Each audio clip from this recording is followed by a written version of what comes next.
Out of all the tools in my shop, you'd think a blacksmith would have a crowbar.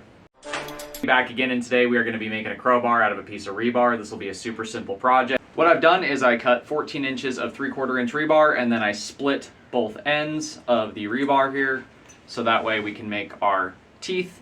It's going to be a super simple little rebar crowbar, just a beat up tool, something to pry with, because doesn't seem I have one, and it's easy practice. I could have waited until I forged out the teeth on either end or the prongs on either end before I cut it and just used a hot cut, which is the traditional way of doing it, but I'm being lazy today. So I figured, why not just cut the notches ahead of time? It's not going to make it much harder to forge, and something I can easily manage. So let's get it in the fire, get started, make us a crowbar, so you guys don't have to go out and buy one from Harbor Freight that's going to be just about as good. So first thing I'm going to do is forge a taper on both of the prongs, on both sides.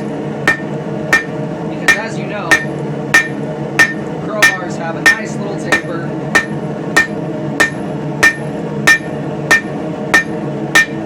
On both of the teeth, I guess you'll call them. And kind of try and keep them in line for now. I'm just going to bend down our tapered end. This is going to be the curved side of things. And then we're going to come back, heat it up again, work this down into a smoother taper so we can get that nice classic crowbar bend going on. And then we can come over to our horn here, just on the tip, and get that bend in. Probably going to need to take another heat to get that just right.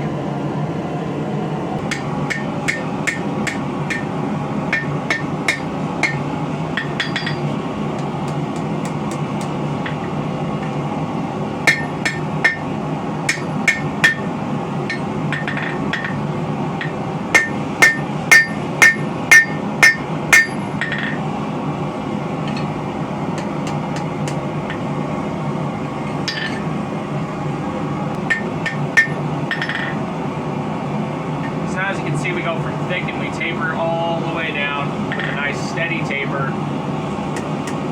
to those teeth. That'll be the bottom foot of the crowbar.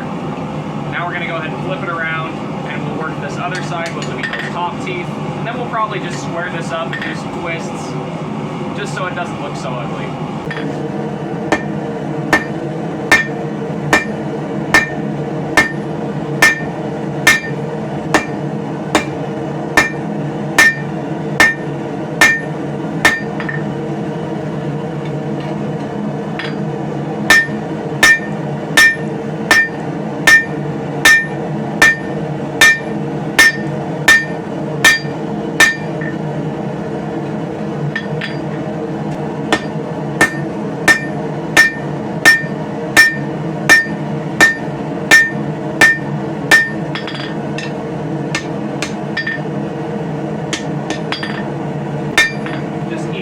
Sides a little bit, because my cut was a hair uneven when I made my cut with the angle grinder earlier.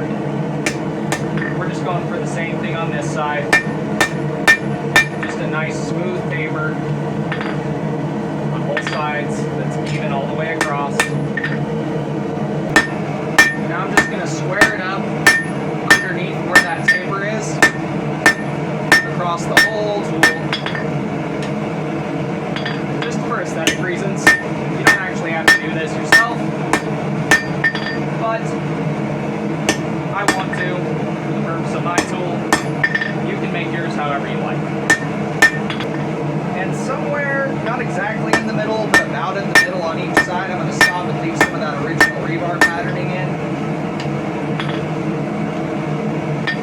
And that's just, like I said, another aesthetic choice. You don't have to do this. Make your tool however you like.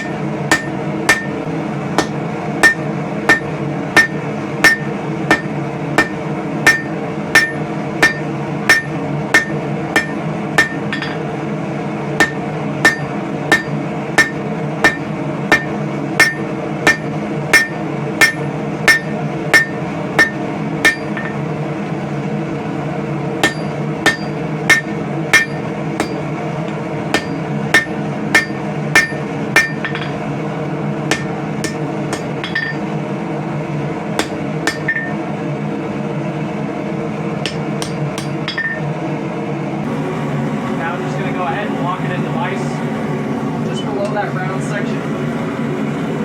We get all the square section. And then just below where our bend starts, we're going to twist it.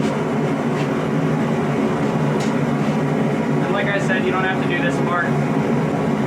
This is merely a aesthetic choice that I wanted for this tool specifically. Brush off all that scale so none of that sticks. We have to adjust things, which we will. Straighten things out, all we're going to do is come over to our wooden stump and use our rawhide mallet to get those bends back out of our piece. Get everything tuned up nice and straight without marring our steel. Just like so. Now I'm going to twist this side, the same direction.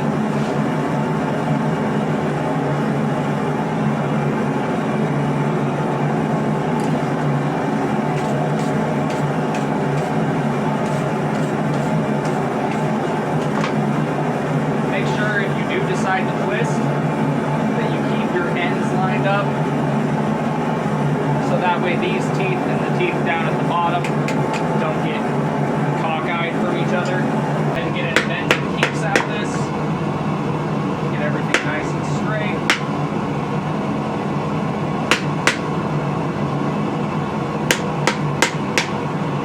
We can also put our bend in our prongs here. Over here.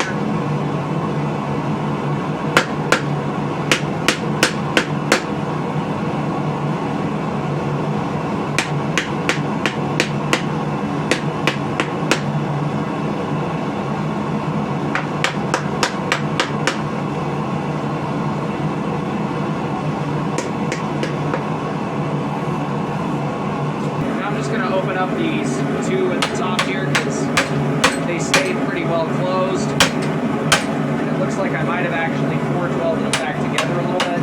There we go.